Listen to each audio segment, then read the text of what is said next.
to another teacher talk session tonight. Tonight we are going to have our 65th session. Yes, this is going to be our 65th session. It's very exciting. Yes, and tonight we are going to have another different and also, of course, very important educator from a different part of the world, and which is really close to us. And he's a friendly country, and our guest is from Greece. Yes, and tonight we are going to have George Raptopoulos. He is director of studies at ASSOS Foreign Language Centers. He is going to be with us tonight, and when he comes, we are going to start our live session with him. And let me invite him to our live session. Invited him.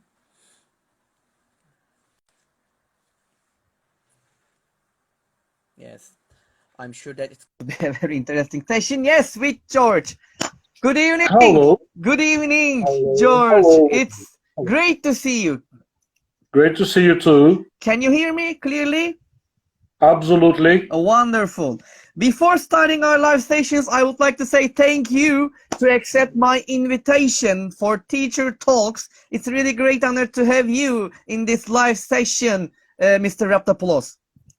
And I would like to thank you too, Volkan. It's an honor. Wonderful. Can I call you George? Of course. All right. Okay. Wonderful. So I know that. Hello, Aydan Hocam, and hello, everybody. And before we starting our live sessions, if you have any question to Mr. Raptopoulos, please write it into the question part so we can see it easily. Okay? Thank you very much. All right. So I know that we are all busy, so we can start, George. Here is the question. I know you and I know about you, but maybe our audiences would like to know about you. So can you tell us about yourself, please, and also a bit about your experiences too? All right. First of all, I studied English language and literature when I was quite young. I started at 17 and graduated when I was 22. Yeah, well, I think. And then I started teaching 2 years later because I had to join the army, and then I had to teach. And I started teaching in a small then, but was part of a very large chain of language schools, which is now, well, not closed, but it's changed hands. Mm-hmm. And I've been teaching since then, since 1981. 12th of September this year, I'll have been teaching for exactly 40 years. I see. I've taught in many language schools, both in Greece and abroad. I worked for summer camps in the UK. Wonderful. And also for 2 years, I worked in the primary education system in the UK as a supply teacher. It was fun, teaching little kids. Real fun. When I was 50. It's really great. I'm sure that you had lots of fun with the little kids. Yeah, teaching math as well, geography, geometry, all sorts. Wow. It was fun. Wonderful. Okay, thank you very much. Mostly taught teenagers and adults, and I've also got a CELTA and a DELTA. Professional development is very important to me, and I always try to learn. Yeah, more and more. Wonderful, wonderful, George. Thank you very much. Okay, so George, I know you have lots of your experiences in teaching, and what about your own education? What was your turning points in your own education? Well, the turning point in my own education when I was learning English, that was when I was about 13. I became interested in music. So it was music that, songs in English, that turned my attention to English. And I said, if I want to listen to the songs, understand the songs, and enjoy the songs, then I have to learn good English. Wow. So it was then that got me started. And then when I was at uni, it was when we started working on poetry, Shakespeare and others. And that got me very, very excited. I see. And I had a very good teacher as well I see. at uni. I see. That's So I really. enjoyed that. Mm-hmm. I didn't enjoy the linguistics. It was okay. But poetry got me there. Well, wonderful. I'm very artistic. I like art. It's great. Thank you very much, George. So, I just mentioned that about I just mentioned your experiences about teaching. So, in this case, what is your philosophy of teaching? Well, I see language as a means of communication. English or any language, but it's English that I teach. So my philosophy is teaching that we must teach and learn English to communicate, first of all. Precision comes later with practice.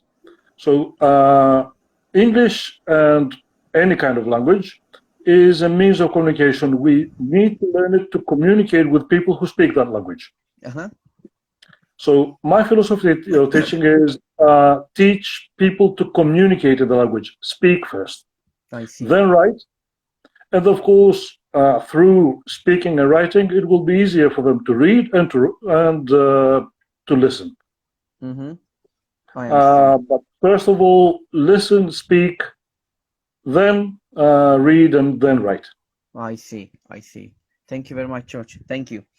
And as we know that, we as a whole world now, we have faced really this sad situation, which is COVID-19. So it's really, we are struggling. We're still facing lots of problems about the COVID-19, and it's still. I'm sure that this will continue a little bit more. So in this case, I wonder that what do you think about the distance education? Because you know that we move to face-to-face education from face-to-face education to distance education because of COVID-19. And my first question is, what do you think about distance education? And the second question is, what do you think about the reactions of Greek education system for distance education? All right. First of all, distance education was necessary, and we had to embrace it. I've already, before even the pandemic, I'd already taught some people online because they were abroad. So I was already used to it. As soon as the pandemic hit here, I was ready to use, I used the Zoom platform. Even before the school that I worked for, that I worked at that time, started getting the Zoom or any other. So it's necessary, but as far as I'm concerned, it's not the real thing. Face-to-face is the real thing. It's necessary for, extreme times demand extreme measures. So this education was an extreme measure. I see. It was a necessary measure. Now, the Greek system, the state sector did not respond well. It was not ready for it. I see. And it took some time before everybody started using the WebEx platform, and it crashed quite often. And they did it quite wrongly. There was no real communication. The teacher read without seeing even the students because it was not allowed to see his students. They didn't use their video. And it was just the teacher read, the students listened, and that was it. I see. They sent, there was homework, and that was it. The private sector was ready, responded very well. Indeed, they responded very well. And within 15 days after the lockdown here, everybody was ready with mostly with the Zoom platform, but other platforms as well. and they demanded their students use the video. Mm-hmm. So I had no problem, and I know other teachers in the private sector had real no problem with distance education. I see. Life went on as usual. Mm-hmm. I got it. Thank you. The one thing that was missing was the classroom feeling. All right. I see. Thank you very much. Thank you very much. Would you like to add anything else? No, no. All right. Thank you very much. There is a question. Let me show you the question from Mr. Dolitze. She's asking, have you observed any change in EFL during the pandemic? And just a moment. And beyond, she says. All right. She's asking. Any change? Well, first of all, yeah, as I said, it's necessary that we have to speak to each person. Well, we can't speak to all together. We speak to everybody, but they cannot talk to each other. Particularly if there are no breakout rooms where you can have a group discussing something and then reporting to the class. That was a real problem. But language teaching, no, it remained the same. We just had to adapt. Miss some things, get some things. I mean, it was much easier to share things. Instead of writing on a board, we just shared our screen, which was quite easy. We could comment on people's on what someone said on the chat, because you could write to that person instead of to the whole class. And that was very helpful. And then there were the breakout rooms where you could allocate a group of students so they could discuss something and then report back to the class.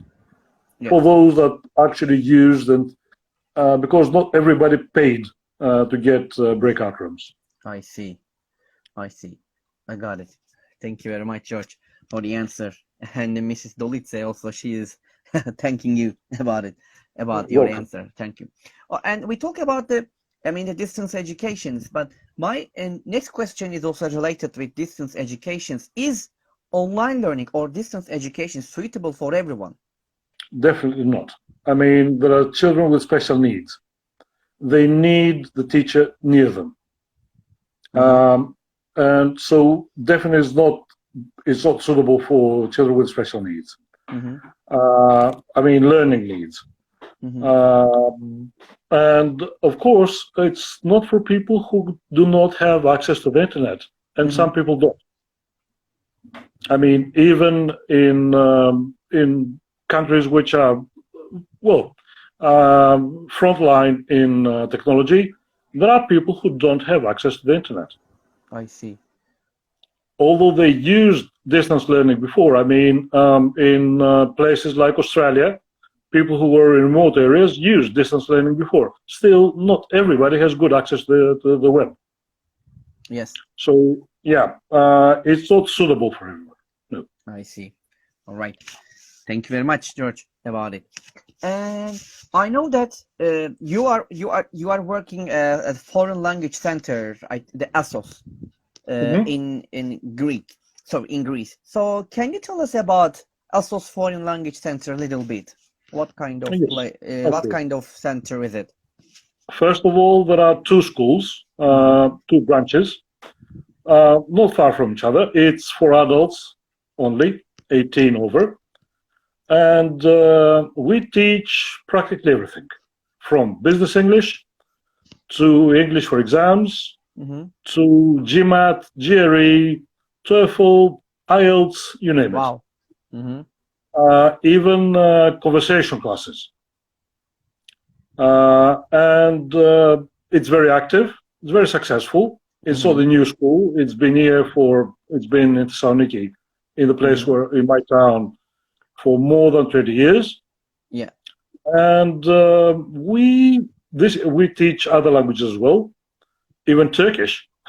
Wow. And I'm going to start, go out of my classroom as a teacher, go into a classroom as a student to become better. I know some Turkish, but Wonderful. I want to learn it better. It's great. Turkish, Chinese, we haven't gone into Japanese yet. Russian, Spanish, Italian, French, you name it. Wow, wonderful. So whatever people ask us to teach, we teach. I see. It's great. Do you teach face-to-face or online right now? For the time being, it's online. Next week, I'm starting a face-to-face group. I see. It's just 3 kids, but they chose, because they're taking exams in December, they started earlier. So we next week we're starting face-to-face. Hopefully the government won't stop us. I see. Thank you very much, George, for this nice information about it, about that ASSOS Foreign Language Center. And my next question is about, I know that you have a very experienced teacher trainer and educator, and you have made lots of class observations. Can you tell us an interesting moment from one of your class observations that you still remember? First, I'll tell you, when I was observed by the director of studies in a school where I worked as a teacher, he is actually one of my best friends also, but he was very strict in his observation. He took my lesson plan, and then later when he met me, he said, "George, did you do this?" Oops, no. Oops, no. Oops, no. Generally, he said, "Okay, you are very communicative, but when you do put something in the lesson plan, you should follow it. Or else you haven't done exactly what you aim to do." Now, I observed an Italian teacher. That was last year. And I was very, very impressed by her teaching style. She used the combination of old style teaching, writing rules on the board, and communicative, but it was very successful. I mean, I went out of class learning that, and I found out that I had already learned some Italian. Nice. Through 45-minute sessions. Wonderful. I was, that surprised me. I said, how can this person teach, the very traditional style, writing rules, grammar rules, and still be communicative? And she was. Wonderful. A very interesting combination. And of course, I commended very, very, I congratulated her. It's great. It's very interesting. It's very interesting. Thank you. Thank you, George. And have you got another memory about class observations, or can I move to my next question? The 2 most interesting ones, I remember. Okay.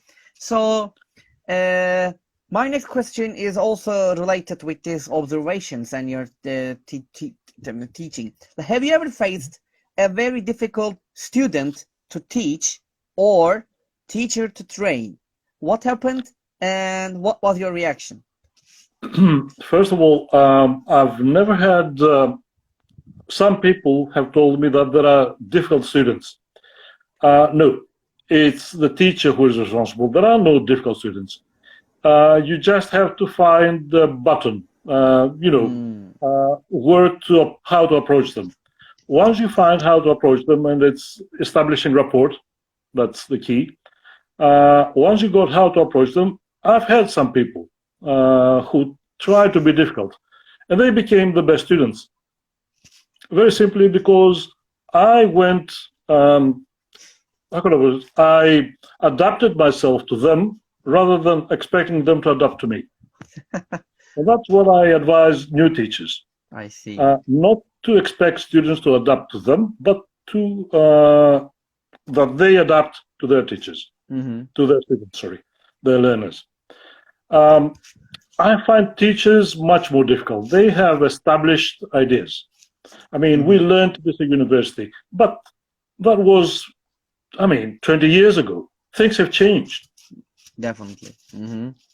And yes, I had a very, very difficult teacher to train. And I don't think I think she stopped teaching now. I see. The majority of teachers here are women, by the way, Uh-huh. of English language teachers. Very, very, very few men. I'm one of the very few men. Wow, congratulations then. You are one of the best one, I think, over there. I think they find it, that men find it degrading, that Mm, they should be teaching maths or something, I not see. English. But all right. It's interesting. Okay, thank you very much, George. So there is a question. Good evening, by the way, to everybody, and hello. And yes, what is your recipe for effective lesson planning? Here is the question. Again, Mrs. Tolitze, thank you very much for the question. What is your recipe for effective lesson planning? She's asking. Plan small, don't plan big.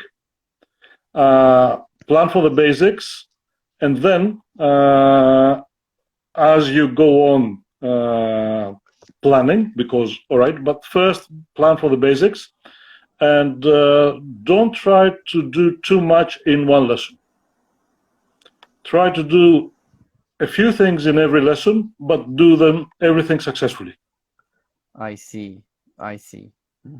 So don't Definitely. plan big, plan small, and then add what you can. I see. But don't expect to do everything in one lesson. I got it. Thank you. Thank you very much. And there is another question. Mrs. Dolis is asking, George, would you like to be observed by you? She's asking a question. Would you like to be observed by you? Yes, I quite often record my classes and then observe myself. Of course, now online I do it. I ask permission and then observe myself. I see. I see. Thank you. Thank you very much. So that I see what I can do as well as an outsider. Okay, wonderful. Thank you very much, George. So my next question about professional growth. So what do you suggest to the teachers for their professional growth in this period? Now, in particular, there are so many webinars, conferences, meetings, all sorts. And they're free. They're free, absolutely free. I mean, I attended webinars from the University of Arizona. Wonderful. I attended webinars here, there, and everywhere. They're free. So why not? Why not? There's always time to learn. I mean, you can't do it every day, but you can do it once a week. One thing. Secondly, if they are really serious and they want to go for Celta or Delta or whatever professional development when it comes to certification, it's also quite easy and they're cheap. I mean, here in Greece, a 300-hour course to get the Tefl costs something about €650, which is a very reasonable price. All right. The Celta, I mean, if you go for the Cambridge certification, it's more expensive. That's true. But it's practically the same. I see. I see. Thank you very much, George. Actually, if people ask me, I could suggest, I could provide, well, a link to a Tefl provider. I see. Wonderful. So I know they're very good. If you just write me after the session the link of the TOEFL or CELTA or Delta, I can share it and people can go that link and join and learn about it. There is another question, George. Here is it. The question is, if your plan is not ruined suddenly, what will you do? I mean, like, I think she means if your plan ruined suddenly, what will you do? Adapt. Very simply, adapt. Adapt. Exactly. Plans are made to be ruined. let's say that a very interesting question comes up. I see. Of course, I'm going to stop everything and discuss it with my class. I see. If everybody participates, but that's what I want, everybody to participate and to discuss and speak in English. Mm-hmm. So yeah, I'll drop everything else and stay there. I see. So plans are made to be adapted even during class. Mm-hmm. I see. I mean, if you miss, say, a grammar point or during class, you can do it next time. But you will never find again that that unique moment when everybody wants to talk and discuss. You're right. I see. I see. And Eva is making a comment. She's making a comment. It would be better to plan your proof development in advance, not to be experience any burnout later.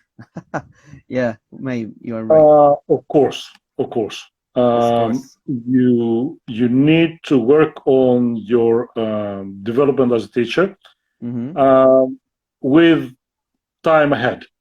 Yeah. I mean, you know that next year, for example, you are going to start a Tefl course. Then you can't teach so many hours. I see. You can teach, but you can ask to teach particular classes so you can practice what you're learning. I got it. Thank you. Yeah. Thank you, George. Thank you very much.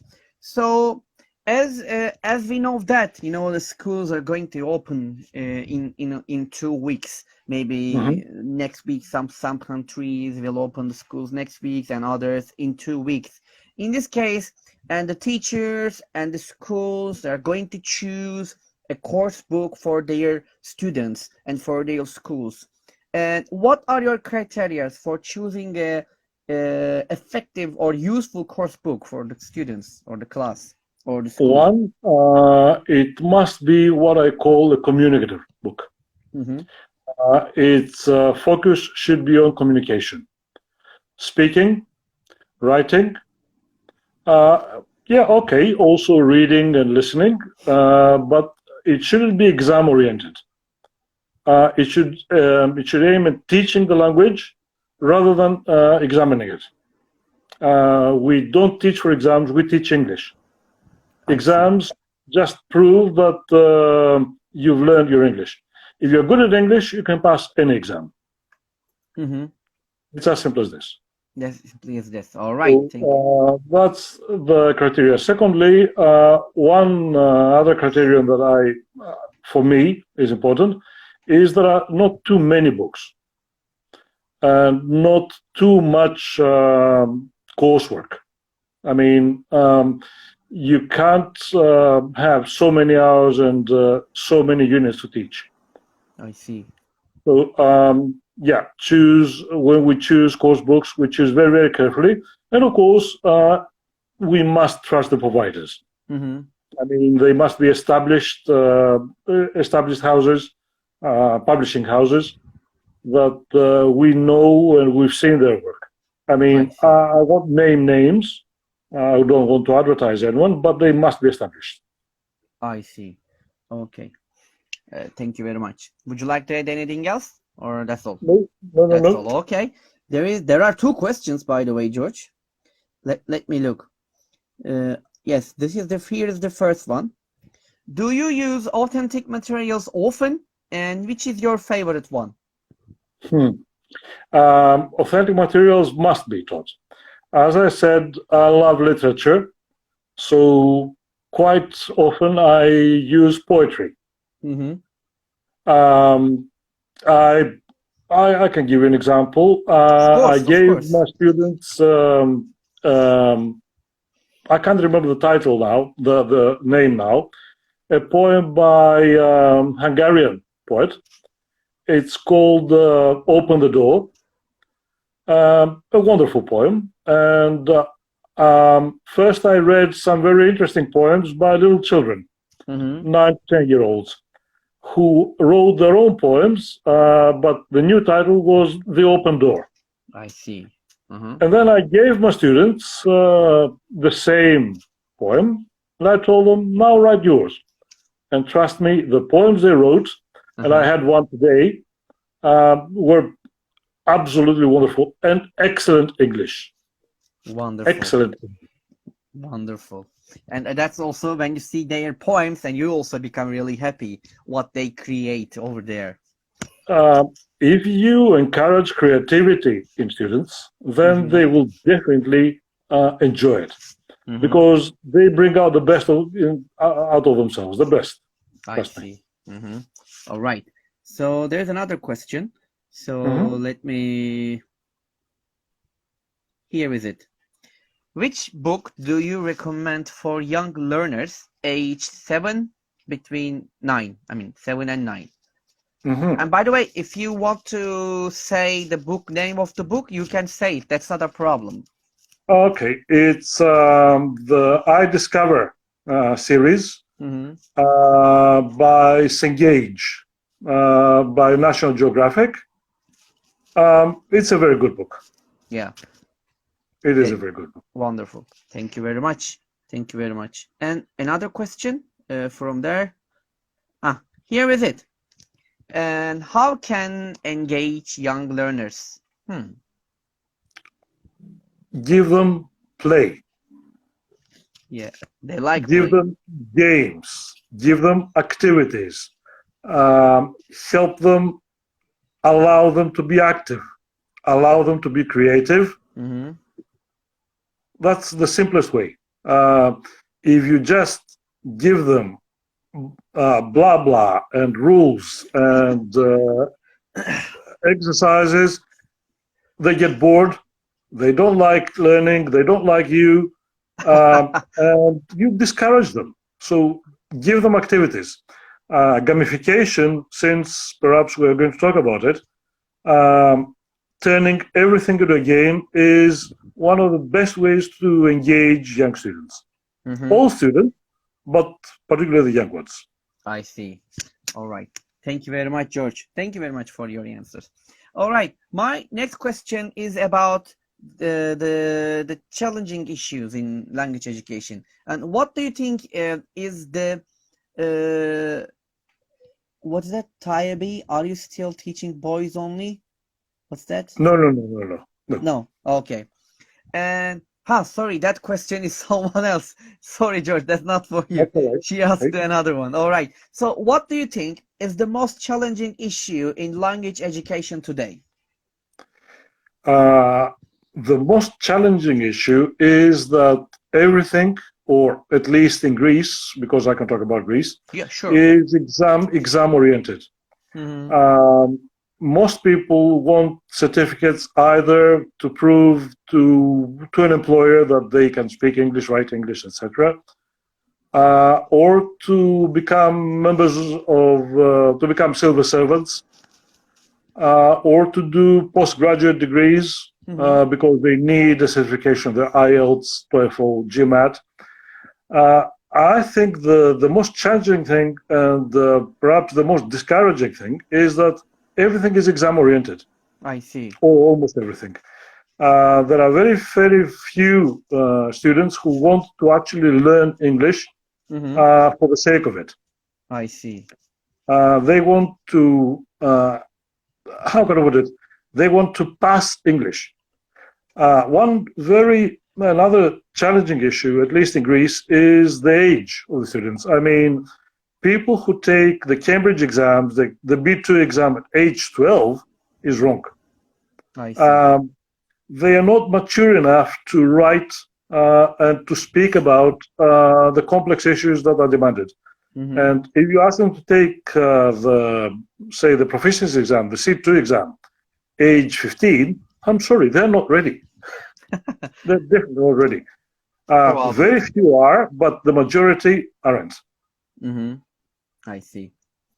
All right. That's the challenging problems in. I mean, like at least in Greece. I see. Thank you. Thank you very much, George. And can I? There is another question. Let me ask. They're asking lots of questions, by the way. Yes. Here is it. How can we play with young learners and not make class chaos? Yeah, nice one. Well, it's Chaos is organized good. chaos. It's organized chaos. Uh, Once you give them something to do and they like it and they enjoy it, then yes, they are well organized and it's not chaotic. Mm-hmm. It's up to the teacher to explain the rules properly, uh, show the rules with examples, and then expect the students to actually do the rules and play by the rules of the game. Mm-hmm. I've played Monopoly with my students. There was no chaos. Wonderful. The Monopoly of phrasal verbs. Yeah, it's great. I mean, the everything is related with the instructions that you gave to the students, I Exact, think. clear Uh-huh. instruction and Mm-hmm. example. I see. Wonderful. Okay, George, thank you. And my next question is really interesting, and I really wonder what are you going to say about it. If you could have one superpower to use in the classroom, what would it be and how would it help? Telepathy, quite Telepathy. simple. Wow. I wouldn't need to speak all the time. Nice one. Yeah. Yeah, telepathy would be good, but also I would like to read their minds sometimes, Mm-hmm. so I know how to help them. I see. I see. It's Mind very. reading, yes, would help very much. I got it. Thank you, George. Telepathy is really interesting, by the way. So you don't need to talk too much, and so you have a chance to decrease TTT, teacher talking Yeah, time. It's exactly. it's really nice. Thank you. And also the second one is also good, the mind reading. Thank you, George. Thank you very much. And my next question is related with the learning trends. You know that there are lots of trends in ELT world. So which learning trends capture your attention the most and why? Like mobile learning, project-based learning, task-based learning, or game-based learning, etc. Well, um, project-based learning is not new. All right, Mm-hmm. it's more than 20 years old. Right. Okay. Uh, I like task-based learning. It's more specific than the project. Mm-hmm. And I quite like English as a lingua franca, this trend, um, because it's what my philosophy is. English is, and any language is, a means, a tool for communication. Uh-huh. It doesn't matter how precise you are, you get precise as you practice. Yes. So English as a lingua franca has attracted my attention lately. And I attended a course last year, Mm-hmm. as much as I could. Unfortunately, I couldn't attend everything. And this year there is a conference in Athens on English as a lingua franca and using it. So I'm going to attend that as well. As well. Will it And be an if possible, all right, if possible, be a speaker there as well. wow, wonderful. If they accept me. Will we have a chance to listen to you? Will it be an online or face to face? It will be online. Ah, I see. Mm-hmm. It will be Okay. online. Thank you very much. And there is another question. Tonight you are getting lots of questions, George, by the way. That's good. I That's like good. questions. Yeah. And thank you very much for the questions, by the way. I'm a teacher in Iran, and students use their mother tongue, alt. What can we do? Well, speak to them in English and don't respond when they speak to you in their mother tongue. Mm-hmm. So by not answering their questions if they ask you something in their mother tongue, Mm-hmm. then answer them in English. Mm-hmm. Don't answer to them. Pretend that you don't speak the language. I see. All right. They'll have to turn to English. Even if it's not the best English, they'll have to turn to English. Mm-hmm. I got it. All right. Thank you. Thank you, George. By the way, thank you very much, Aydan Hocam. She said I must leave now. It's okay, not a problem. Mrs. Dolitze says something, but I can't read it. I don't know why. She is telling me about. She will provide the link for the session. Okay, thank you very much. I'll be really happy if I can get the link for the George session in Athens. Yeah. All right. So thank you very much, George. So let's move to the next question. Mhm. The next question is about social media. How is social media changing the English language? What do you think about it? It's changing dramatically. Mm-hmm. It's all the messenger talk, the abbreviations that people have got to get used to Mm-hmm. because it was new, and all the time there are new abbreviations. And also the symbols. Now they use symbols as well. Yeah. So I think it's changing it very much when it comes to writing. Otherwise, when it comes to speaking, no, it's not changing. I see. Not changing at all. Mm-hmm. The most changing is related to the writing part, not the speaking. Yeah. I got it. Okay. Well, let me tell you what I did, since some people may disagree with it. Not disagree with all this. How can I put it? Messenger language. It's quite simple. Mm-hmm. When you teach someone online, because you may, do what I did. Demand, make an agreement. I see. We do it on Messenger. We have a lesson on Messenger, but you promise to write full words, Uh-huh. and that's it. I Make an got it. agreement. Okay. Wonderful. Wonderful. Thank you, George. So, and this next question is related with the school directors. Mhm. So, how can the directors of the schools motivate their teachers and stop teacher burnouts? First of all, support them. Mm-hmm. Criticize them, but always positively and constructively. I mean, if they make a mistake, show them how they can do it better. Mm-hmm. And of course, do say what they do well. Tell them what they do. I like this. Mm-hmm. This, I think you could have done better. Suggesting rather than criticizing, you didn't do this well. I see. Always being supportive and constructive. In criticism without being constructive is useless. It's negative. I totally agree.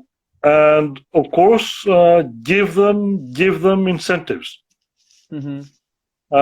In conjunction, I mean, working with the owner of the school or the director of the school, the financial director, give them incentives. I mean, the better results you get, Yes. because results can be tangible, you get a raise. Mm-hmm. I see. It's quite easy as long as you're not critical, but positively critical. Mm-hmm. Mm-hmm. Of course, if they criticize their teachers always in a negative way, it makes them also feel bad and also demotivates, I think, them. Exactly. Mm-hmm. Exactly. I got it. So always be positive. They should be positive and criticize positively. I got it. Mm-hmm. Thank you very much, George. Thank you. And my next question is related with again with ELT world. So what can you suggest us to read about ELT? Everything. I mean, all right. Start with the basics. Read David Crystal. Say David Crystal. David Crystal. Read Scott Turnberry. Wow. Read Jeremy Harmer. But read everything that comes into your hands. And today, with PDF sharing, you can find everything under the sun. Everything. Yes. Mm-hmm. I mean, and of course, there are many useful sites to follow. I use, join the creativity group, for example. It's called the C group. Mm-hmm. They are with pilgrims. Yeah, that's one of the best. Join these people. Join these people. I see. There's plenty of material there to read. Mm-hmm. Okay, I got it. Thank you very much, George, for this nice suggestions to read about the LT. Thank you. And the names that you gave us, they are really important for the LT world. Really, thank you very much. And With the classes. I got not it. just it. All right. Okay. And my next question is related with you. And who was or is your most inspirational colleague and why? This is quite easy. Is, right? Uh-huh. Although he says he is retired, it is Dr. Luprodromo. Uh-huh. Of course, there are others. I mean, David Crystal is a shining example, a star. Mm-hmm. At this age, he's not young anymore. I attended his talk at a conference in Athens, and I thoroughly enjoyed it. Wow. He actually presented Shakespeare. Great. Mm-hmm. But Luprodromo, because of his humor, his sense of humor. Mm-hmm. Great. He has a great sense of humor, and he uses humor in the classroom as well. And he still uses because he is still a teacher. I got it. It's wonderful. Thank you very much. Thank you. Have you got anyone else, or that's all? Plenty, but I would like to share them. Just Okay. These two people. Great. Thank you very much, George. So this is a very interesting question also, my next question. So what is your favorite part of the school day and why? Teaching. Mm-hmm. Teaching. Being in the classroom. Uh-huh. Being in the classroom is the best part of my day. I mean, I don't mind reading essays, correcting essays, commenting on essays. I don't mind, putting grades, setting grades to exams. I don't mind checking tests, but teaching is magic. Great, wonderful. Thank you very much. Thank you, George. And by the way, only two questions left. The time flies. It's almost we're coming to the end of our session. All right. Really. And born to teach and share, Mrs. Dolice says about the things. I mean about you, George. Thank you, Mrs. Dolice. And what are your favorite three, or maybe if you would like to say more websites to suggest to use in teaching? All right. There is a site which is quite easy. It's actually an online magazine. It's ELT News. Mm-hmm. It's in Greece. Pilgrims, definitely. And Jerry Hammer's site. Jeremy Hammer's site. Okay. Thank you very much. His website, I think, is really useful for ELT world. Jeremy Hammer's. Thank you very much. And here is the last question. Ready for it? Absolutely. Okay, and the most difficult one. What is your motto? My motto is Leo Buscaglia with a twist. Leo Buscaglia is live, love, learn. I see. My twist is live, love, learn, teach. I see. If you live to love, and if you love to learn, then you also love to teach, because it's selfish to keep it to yourself. Pass your knowledge to others. I see. So yeah, live, love, learn, teach. Live, live, learn, and teach. Wonderful. Thank you very much, George. And that's all my questions. I have asked everything to you tonight, and we had a really great and very fruitful answers from you. And before we ending our live sessions, George, would you like to add anything else to the session? I would like to ask you, because some friends asked me, is this going to be recorded and Of course. uploaded on YouTube? Now it's recording now, and then I will upload many platforms too, and I will share it. All right. Okay. Thank you. Okay, great. Because some friends asked for a link, I couldn't connect because of my, well, I'm not very technology oriented. I couldn't even connect on my own phone. That's not a problem, but we have found a solution about it, and we have done it thanks to your friend. Thank you very much. All right then. And I would also like to apologize for all colleagues who are not who don't have my religion, because I know that there were some religious symbols behind me. No problem. But that's my religion. I hope I haven't offended anyone. I respect all religions. Oh, of course. No. We never taught that. We never taught that. So please, you don't need to say that excuse to us. It's not a problem. If I offended anyone, it was not on purpose, and I apologize. Oh, it's but okay. I respect all religions. I'm a teacher. Okay, I see that.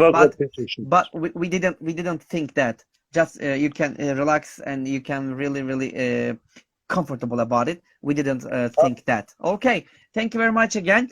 And tonight George Raptopoulos was with us, and from Greece, and we had a really nice session with him. And he also, I would like to say thank you one more time to you, George, because you spent your time, your ideas, your suggestions, and with us. It was really wonderful.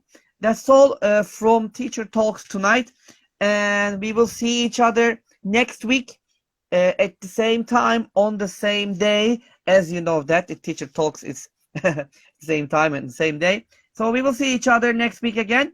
Until next week, take care of yourselves, and don't forget to read George's suggestions about ELT World. If you find them, please read them. That's all from Teacher Talks. I will put them in the comments under this session. All right? Okay. You can also send them to the link, and I can share them. That's all, everybody.